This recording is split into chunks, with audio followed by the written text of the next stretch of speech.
এটা হচ্ছে আমরা পদক্ষেপ যে কারণে বেশি, সেটা হচ্ছে আপনার যে এইবারের মৌসুমটাতে ফসলটাতে অকাল বন্যার জন্যে, বিশেষ করে দেশের দক্ষিণ পূর্বাঞ্চলে আকস্মিকভাবে বড় বন্যায় বেশ কয়েকটা জেলা প্লাবিত হয়, আমন ফসলে ক্ষতি হয়।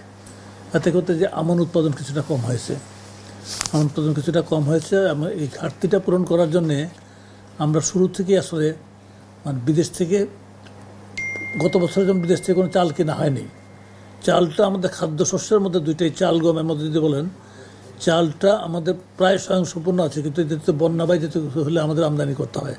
গত বছর আমদানি করতে হয়নি, কিন্তু এই বছরে আকস্মিকভাবে এই সরকারের সূচনাতেই দেখা গেল যে এই বন্যার জন্য ফসলের ক্ষয়ক্ষতি হয়েছে, চাল আমদানির প্রয়োজন দেখা যায়। তখন আমরা সরকারিভাবে চাল আমদানির জন্য আমরা সকল ব্যবস্থা নিয়েছি, বেসরকারিভাবেও চাল আমদানি করার জন্যে উৎসাহিত করেছি।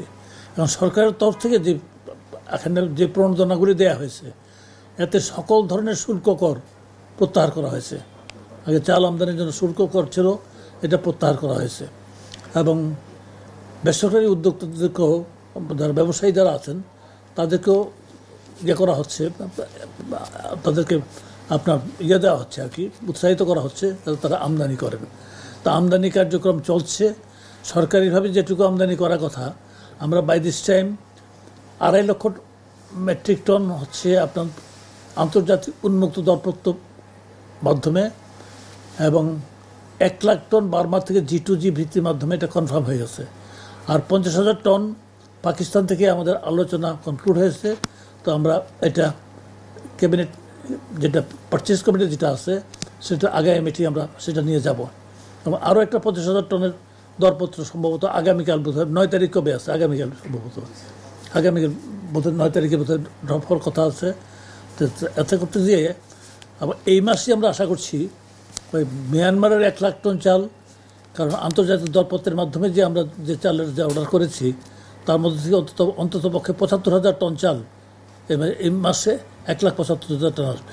তখন সরকারি গুদামে যখন মজুদ বাড়ে, তখন কিন্তু আমরা পাবলিক ডিস্ট্রিবিউশন সিস্টেম যেটা আছে, ওএমএস বলেন বা বিভিন্ন বলেন, এটা দেওয়ার সক্ষমতা আমাদের বাড়ে। তখন বাজারের উপর চাপটা কমে যাবে, ক্রেতাদের চাপটা কমে যাবে। ওএমএসের মাধ্যমে যখন অধিকতর পেতে থাকবে, তখন ক্রেতাদের কমে যাবে, তখন বাজারটা একটু হওয়ার কথা। তখন টিসিবির মাধ্যমে মাসে 50,000 টন চাল দেওয়া হচ্ছে। আবার ফুড ডিপার্টমেন্টের যে ট্র্যাডিশনাল যে ওএমএস যেটা ছিল, সেটা চালু আছে, এটাকে আর জোরদার করা হচ্ছে। আবার ফেব্রুয়ারি মার্চ যে সময়টাতে আপনার থাকে না, বা অথবা মার্চ এপ্রিল ভরে গেছে, এই 2 মাস আর কি, রোজার সময়টা মূলত, বা রোজার আগে পরে হবে। 2 মাস হচ্ছে খাদ্য বান্ধব কর্মসূচি বলে একটা আছে, যেটা 30 কেজি চাল পায় 50 লক্ষ পরিবার, 50 লক্ষ দুস্থ পরিবার 30 কেজি করে চাল পায়। তো এতে পেলে এই 50 লক্ষ পরিবারকে তো বাজারে চাল কিনতে যেতে হবে না, তারা এটা পাবে 15 টাকা কেজি পাবে। বাধা যেটুকু আছে বৈদেশিক মুদ্রা তো যদিও আমরা মোটামুটি সহনীয় পর্যায়ে চলে এসেছে, কিন্তু আমাদের তো অফুরন্ত না, সব ব্যাংকে একই ধরনের ডলার নেই। ওই এলসি করা নিয়ে বিভিন্ন জায়গাতে বিভিন্ন সমস্যা কিছুটা হচ্ছে। আবার ওই 100% মার্জিন দিতে হচ্ছে। গতকালও ব্যবসায়ীদের সাথে বাণিজ্য মন্ত্রণালয় আমাদের একটা সভা গিয়েছে, ওইটা আপনার কোনো পত্রিকা দেখলাম কাভারও করেছেন। ওই কথাটা আসছে যে 100% মার্জিন দিয়ে এলসি খুলতে হচ্ছে। তো এই জিনিসগুলি বাংলাদেশ ব্যাংকের ডেপুটি গভর্নর ছিলেন, তো এই জিনিসগুলি দেখা হবে বলে তারা বলেছেন। আমি আশা করছি যে এগুলি আসলে বিভিন্ন সময় বিভিন্ন সংকট আসবে, এই সংকটকে মোকাবিলা করার জন্য আমরা তৈরি আছি, দেখা যাক।